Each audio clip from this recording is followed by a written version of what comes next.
The UK government has committed to reach net zero by 2050. But what does net zero actually mean? Since the mid-20th century, global emissions of greenhouse gases such as carbon dioxide have been rising. These gases trap heat from the sun, which warms the planet.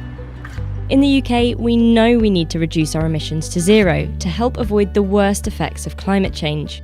We can cut down on our impact a lot, but we can't yet get rid of all the emissions from things we need, like food and industry. So, to compensate, we also need to actively remove greenhouse gases from the atmosphere.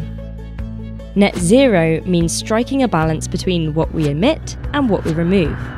It sounds simple, but capturing and storing carbon is not easy, and most of the new technology is currently very expensive or unproven. That's why our emissions need to come down much faster than the current rate. The lower they are, the easier it will be to cancel them out. Carbon capture is certainly not an excuse to carry on burning fossil fuels.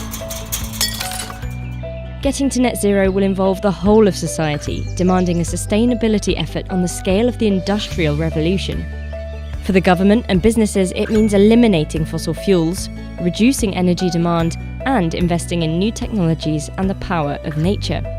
For the public, it means changes to our homes, what we consume, and how we travel. It may sound daunting, but it could actually result in a happier and more healthy society. But some scientists do have concerns about net zero.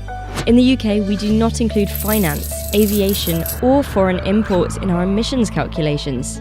If these sectors are not counted in the future, some experts worry we will simply outsource our carbon footprint overseas. Net zero is a necessary and feasible target.